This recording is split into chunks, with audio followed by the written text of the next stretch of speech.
to make a full 3/4 cup. So you hold your finger over the edge, and when the water gets to the top, Oh, sure. then you stop pouring. Clever. Whoops, I almost put it in the pan. We'll put it in the jar, All right. close it back up, shake it, And what a great way to get that out of there. clean too. as a whistle. Mm-hmm. So that, Wonderful. and we'll just let this simmer just for a couple of minutes here while we're getting the rest of our items ready. And I stir this around. And it is important that you have the right amount of water. You can't just add whatever amount. Because the noodles are not cooked, you have to have the right proportions. And so you need to have that same amount of water in there. Okay, so you might think it's a little bit too liquid, but you need that. Exactly, you need all of that water. So I'm while gonna we're remove that for you. That's good, thank you. You're a very good helper. What we've done here is we've got the egg and kind of beat it up a little bit. It mixes in a little better, and we'll just add that in here to the cottage cheese. And we put that down here in our dishwater, Okay. and kind of mix it all together. And then we'll start out with 5 noodles. Okay. We'll put 4 across the bottom like this. And then the 5th one, break it, put it across the end. Okay. And Whoa, that's what did we do with our measuring cup? Did we? Oh, here it the is. measuring cup there. Okay, so We're going to use this measuring cup to, and I'm just going to scoop it right out. We want to put a half of the meat sauce on top of the noodles. all right. And that's a great way of Now, doing if it, you too. can't see what you're doing and you don't know how much is half, you can kind of get your math. So you know this is where your high school and elementary math comes in. Uh-huh. You figure out how many cups, about how many Like cups cups. you've got in here total, and then you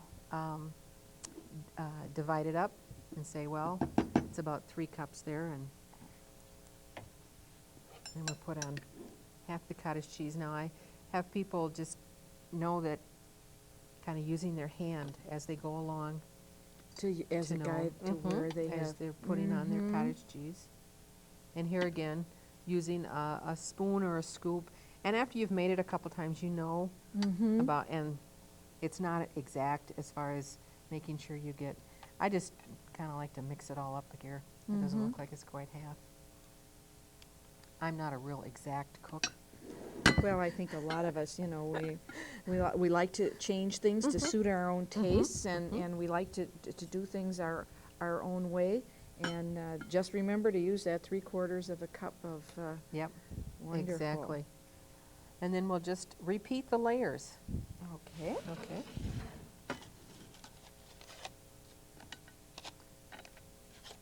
It really is a very simple procedure. I love breaking that noodle. Well,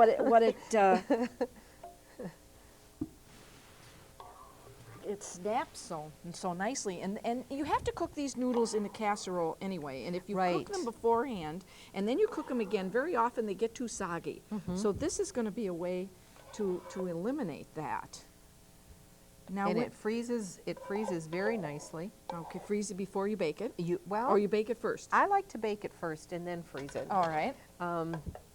Then you can also, or you can make it ahead of time and just keep it in the refrigerator and then put it in the oven when your guests get to your house. To just reheat it up again then. Okay, great. That is a And just put the rest of these different things on. wonderful. I'll get that out of your way. And get it out of my way. Now I don't have a spoon. Then we just sprinkle on the rest of the. Wonderful. We have one here that's already been prepared. Yes. It looks fantastic. How long do you bake this? You bake it for an hour. Half an hour covered with foil and a half an hour uncovered. Okay. So, and then we're just going to sprinkle on a little bit of, sprinkle on our Parmesan cheese. Mm-hmm. And there are variations. I've made this without any meat at all. Okay, so Just- more like a vegetarian Mhm. lasagna. Or if you're on a budget. Yes, true. And people have used some different types of, they've used the ricotta cheese instead of the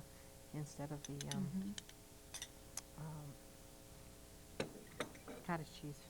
So that works. Wonderful. You also And then mentioned that you used some ground turkey in there. Yes, too, I've used instead of ground the turkey beef. instead of the beef.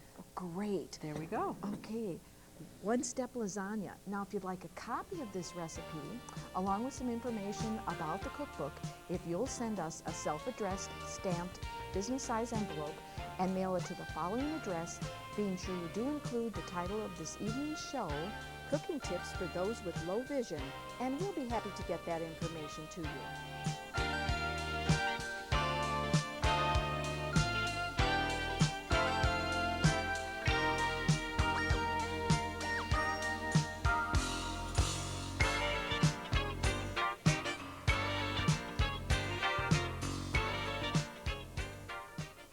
Well, we're back with this wonderful recipe for one-step lasagna.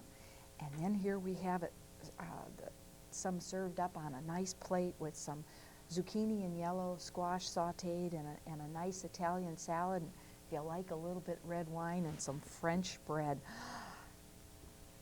Peggy, looks and smells just wonderful.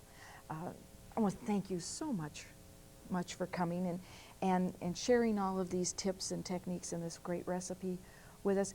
If someone is experiencing vision loss, what should they do? They can give Vision Loss Resources a call. Our number is 871-2222. And then you can tell them what's available for them? Right. Oh, that's really great. Thanks so much. You do such a wonderful, It's been fun. Thank wonderful you. service. And thank you, too, for joining us. And we hope you'll tune us in again next time for At Ease with Cooking. Good night.